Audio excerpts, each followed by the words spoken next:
कांथर लिभिनी बाहाचिता मात्र मासे तले होइतिला विवाह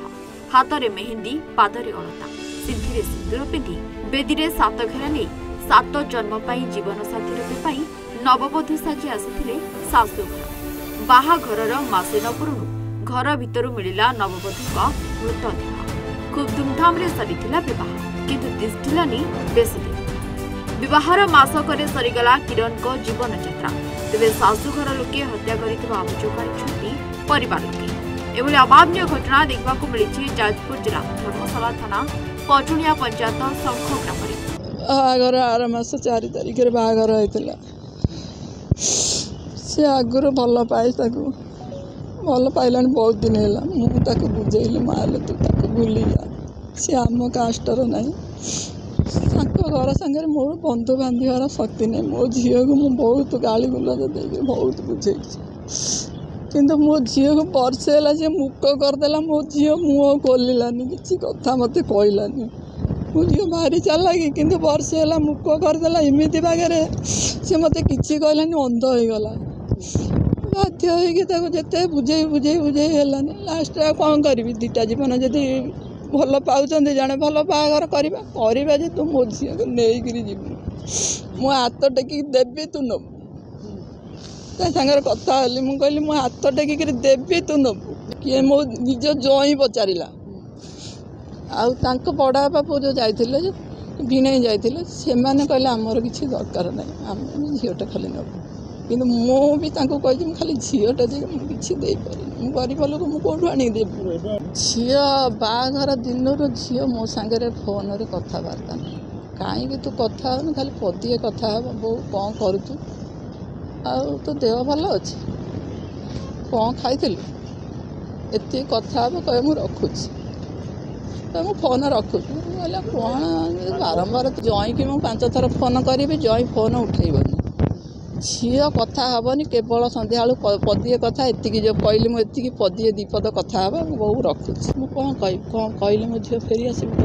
कौन न्याय चाहूँ मो झी को न्याय मिलवाटा दरकार मत न्याय मिलवाटा दरकार मो झी आत्मा शांति हो। सूचना अनुसार 5 वर्ष धरी दुहे दुही को भल पाउथिले अलगा जाति होइथिबारु परिवार लोके विरोध कले आमको विवाह न कले आमे दुहे मरिजिबु बोली परिवार लोकंकु रोकठोक सुनाइतिले शेषरे दुहींका परिवार लोक राजी होई गत जून 4 तारिख रे विवाह कराइतिले विवाह परठारु बापाघर सहित झियो किरण रो कोनोसी संपर्क नथिला प्रतिदिन परि श्रीकांत और किरण उभय गोटे घरे सोइथबा बेले रूम रे थिबा फैन ने किरण को मृतदेह झुलुथिबार सासु घर लोके देखिथिले तेबे मृत महिला बेकरे लागिथिबा लुगा और पाद संपूर्ण तले लागि रहिथिबा देखि बापाघर लोकंक मनरे संदेह उपजिछि यह संपूर्ण हत्या बोली बापाघर लोके थाना रे अभियोग करछथि तो जून 4 तारिख महाविनायक मंदिर रे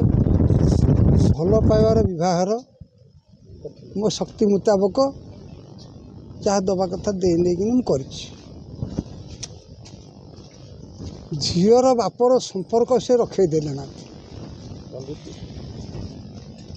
झीर बापर जो संपर्कटा रहा कथा बाहे तुम इतिहास किसी ना मो घर को तुम न जा मो जाति छोट लोक मो घर को न जा तेणु बाप झीर जो संपर्कटा ताको फोन देना फोन कर देना आम सहित संपर्क तार किसी ना कारण कौन ताकर भल पा ताकर घरे मतभेद सृष्टि होता है बाहर करवा जई बाध्य बाधकतार सी राजी बाहर प्रस्ताव मो घर पाखे नहीं पहुँचेले मु घर पाखर प्रस्ताव देली तुम पुओ कहीं मरज मो कहीं झील मरज जदि भल पाई बाहर कर दियो कौटी बाहर करवा महाविनायक मंदिर में बाहर मुझे आम ज्ञानेश्वर मंदिर कहले नाई आमर ये हेनी 10 दिन मसे 10 दिन मसे 10 दिन भितर आम परिवार सहित संपर्क तार किसी ना सन्देह कर जई मारदेला मो झील को सी बा हवा पाइबा प्रतिश्रुति दे मुझे शांति रखी खुशी रखी कथबार्ता होता कर बाहर करवा कहीं भावना जी सी आगुरी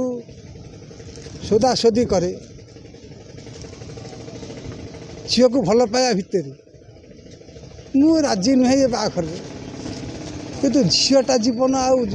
पुआटा जीवन को बचाइवाई मुझे राजी हली बाघर कहीं मना कर से कथा मुझे कहीपर कहीं मना करती आम सहित संपर्क रखिए ना